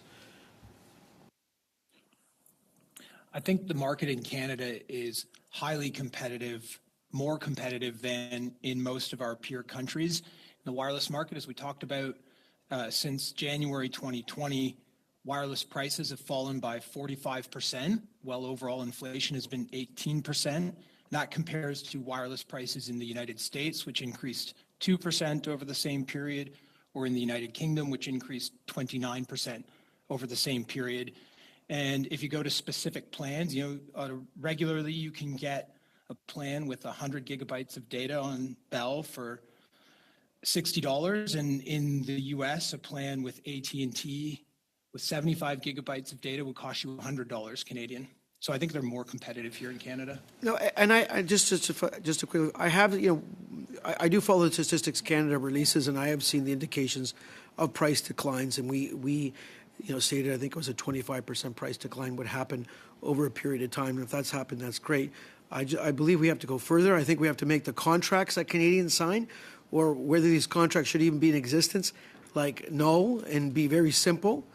Like Mr. Massey said on the thing, a lot of Canadians don't have time to spend hours on the phone and aren't lawyers and don't have, the graduate degrees or whatever to sit there and debate and try to get the best deal. These are very hardworking Canadians who are busy, bringing their kids to hockey or soccer and trying to pay bills and so forth. And I really hope you folks understand that, because I think there's very little patience left with certain corporate sectors of the economy, and especially those that are considered protected for various reasons from foreign competition, and which enjoy probably EBITDA margins probably in the mid 40% range for most of your businesses and generate a ton of cash flow. Thank you. Merci, Monsieur Sorbara. Thank you, Madame Mr. Sorbara. I'm a reporter. Colleagues, I don't know about you, but I've kind of heard enough here today, and I'm thinking, I actually think there's a lot of commonality that's been shared between members of this committee, which is heartening. I'm thinking about Kathy Cooper, whose story really instigated this whole issue. And I'm just thinking about what kind of justice we can give her today while these men are sitting in front of us. So, colleagues, arising out of testimony today and given the matter at hand, I move that the committee report to the House its disappointment in Rogers Communications for not proactively disclosing the true costs of their products and services to consumers, and notes the detrimental impact of the lack of competition in the telecommunications sector is having on Canadian consumers. We'll make sure that we send that to the clerk right away in both official languages. But colleagues, I've tried to, put forward a motion that's devoid of partisan language and just states facts. We've now heard, almost 2 hours of testimony after we had to spend several hours of our own time trying to get Mr. Staffieri here. We've just heard a testimony that's, I imagine what we've heard today sounds a lot like what Rogers customers, Bell customers hear on the phone when they're trying to argue about their contracts. And, I appreciate a lot of the employees that work within these companies, but I mean, if we're not expressing displeasure as Parliament, the leaders of these companies will continue to think that Parliament doesn't matter and won't respect our authority. So I think it's important that our committee sends a strong signal to our colleagues that we are displeased, and that hopefully that signal of displeasure will spur these men to act if their customers' displeasure hasn't been able to do that in the past. And I also hope that we can give some measure of closure to Ms. Cooper. What a ride this has been for her. So I hope you will support this motion, and I'm happy to take any questions. Thank you. So there is a motion on the floor. I think it's been circulated by the clerk in both official languages. I have MP Turnbull. Thanks, Chair. I generally agree with the contents of the motion, and think we can definitely condemn or express, our displeasure, perhaps, with the findings of this sort of work that we've been doing. I would, however, like to suggest an amendment, which is to take out the reporting back to the House portion of it. I think this committee could easily write a letter and express our point of view without having to report back to the House. That gives the Conservatives a break from their filibuster, which has been going on for 37 or 38 days. And they've used committee reports for that partisan purpose to give themselves a little break and to waste the time in the House, which I don't think that we should be giving them the opportunity to do. I strongly feel that the content of what Ms. Rempel-Garner has suggested is something that I could get behind, certainly, but the report back to the House. So I'd humbly amend her suggested motion to delete the portion that says report back to the House. Happy to debate that further. Okay, so you've all heard Mr. Turnbull's proposed amendment. Are there any comments on this? Mr. Perkins? Just quickly, I would oppose that. I just think it's a way to bury it. I think this needs to be brought to the attention of the House.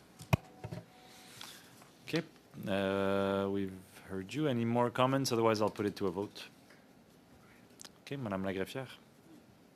And c'est clair pour tout le monde, c'est sur quoi on vote? Donc l'amendement dans clear for everyone? So the amendment is that we report to the House. On your amendment, Mr. Turnbull, I called the vote, yeah. I'm sorry. Called the vote? And I didn't see any speakers, so. Madame Lagreffière. Mr. Turnbull. Support. Mr. Baptiste. Support. Mr. Sorbera. Support. Mr. Gahir. Yes. Mr. Van Bynen. Yes. Mr. Perkins. No. Mr. Jennifer. No. Mr. Patzer. No. Ms. Rempel-Garner. No. Monsieur Savard-Tremblay. No. Mr. Massey. No. Okay, so this amendment is defeated, which takes us back to the motion before the amendment was proposed, so the one originally proposed by MP Rempel-Garner. Do I have any speakers? I see Mr. Massey. I just want to thank the mover for the motion. I think it is something that we should have as part of our deliberations here, because we set the terms and condition as Parliament of how the spectrum can be used in the public, and how we also control parts of the industry with regards to how they enact their own competition or don't have their own competition, and also treat their customers. And I think what's really unnerved me in some respects to the testimony today here is it doesn't seem even reaches a understanding point that it's okay to treat Canadians differently, even if they have signed on for the exact same product. They have same contract and everything, right down to the sentence of from the start to the end of that contract, and we allow a system in place for some to be disadvantaged. And those disadvantaged usually probably are the same people that we often have to deal with in terms of society, where they are, once again, treated as secondary citizens, even amongst these corporations. And I think that's why I'd like to see some more action on this in the future, because we do have a role and responsibility for how this is conducted. And I'm hoping the minister's listening and following some of this as well, too. The CRTC has said a little bit, but just to conclude, I think it's important that we set some type of standard here, that it's not okay. And you literally have in the Rogers universe some customers subsidizing other customers because they're paying more for the same thing. And just because they had a friend somewhere or an insider or have somebody that can actually help them, or they get endless amounts of times to fight, you can actually get a reduced service. And we need to protect the most vulnerable. Thank you, MP Massey. MP Turnbull. Thanks, Chair. I do agree with some of the points Mr. Massey has made here, and I do note that the witnesses today I found, to be honest, at times not to necessarily be answering our questions in a fulsome manner, which is a bit concerning. I know that CRTC has written a letter, which I have in front of me here. There's obviously I'm not going to call it an investigation. I think they've called it a consultation process underway. I think it should be more of an investigation as to what kinds of complaints that consumers have. I thought my colleague Tony Van Bynen in this committee, MP Van Bynen, made a good comment about the fact that there is no real consumer protection agency in this space. And I think that's another thing that we can consider. I note that the CRTC also referred to consumer protection codes, and I think that those are, tools that are designed to rebalance the relationship between customers and their service providers, and to empower, in particular, customers in those relationships. So I don't know whether those need to be amended, but it looks like that's what the CRTC has kind of signaled at the end of their letter. I don't know what we could do to further investigate this as a possibility, but certainly I know my constituents want to see the dominant players in this industry held to account for, increases that they've experienced in their contract, inside the contract terms that they sign on to. It seems that there's too many increases or things in flux that come as surprises to them. And that's deeply concerning, because I think that's what really Canadians feel is unfair about the practices of some of the large companies that dominate this market. Again, I relate to my colleague, Mr. Sorbera, when he said, he's not really opposed to businesses doing well. I'm not opposed to that. But I think at the expense of Canadians, when they feel like they're not being treated fairly, I think that's a place where we need to stand up and help protect those consumers. So, I really think that this is an opportunity for us to dig deeper into this issue, to probably ensure that we express our views. I don't necessarily think that a report back to the House is necessary. As I've said, I know we already voted on my proposed amendment, so I won't speak to that at length, but I just think that in this particular case, we've got limited amount of House time. We know that the Conservatives have been filibustering their own motion in the House of Commons for 37 or 38 days. Someone can correct me if I'm wrong. And to me, what they do is they get a committee to report something back to the House so that then they can get a break from their filibuster. And they're filibustering their own motion from being referred to the Procedure and House Affairs Committee. I sit on the Procedure and House Affairs Committee, and we've been waiting diligently for this motion from the House to be referred to us so we can study the supposed question of privilege. And we'd be happy to do that work in the committee, but the Conservatives, of course, are blocking their own motion from being referred to the Procedure and House Affairs Committee. So this itself is a tactic. It's a procedural tactic that the Conservatives are using to give themselves a break so that they don't have to continue filibustering on their own motion that they won't allow. So it's an obstructionist tactic. So I think we could very easily express our points of view in this committee, and I think we've all done so quite well. Actually, I was pretty happy with how this committee has been proceeding today. I thought we've been largely on the same side, which is protecting Canadian consumers from what we perceive to be practices that are less than optimal for protecting those consumers' interests. So I really think that we can consider options for consumer protection codes, for a consumer protection agency of some kind. We can make recommendations coming out of this study, and I think we should not allow the Conservatives to continue to filibuster in the House and then delay their own filibuster, which is just, again, another obstructionist tactic. Okay, I have MP Baptiste. Well, I could speak to, so Mr. Perkins raises a good point, and I appreciate him saying this. Sorry, Mr. Baptiste, I thought Yeah, Mr. wasn't Turnbull quite was finished over, yet. but not quite. Mr. Perkins says that we didn't abide by the House order, which is not true.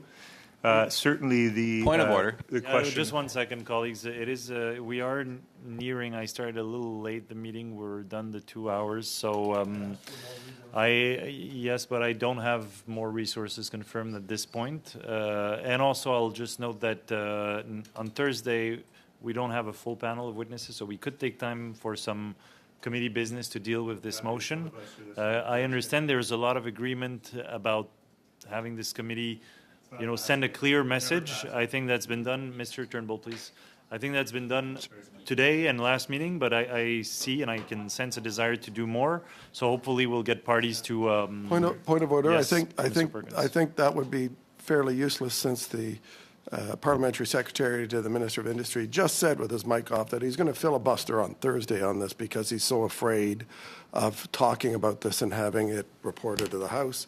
He's trying to hide behind the idea that... Mr. Perkins, that is not a point of order, so I'm hoping that the parties will find common ground before Thursday and that we can deal with this matter very swiftly, because everyone agrees that there needs to be a strong message from committee members. Just a point of order. So did we get the request back from my request? I have not heard back, and we're down to 2 hours, Mr. Perkins, so I will have to adjourn this meeting. Thank you to our witnesses. Thank you, colleagues. Meeting adjourned.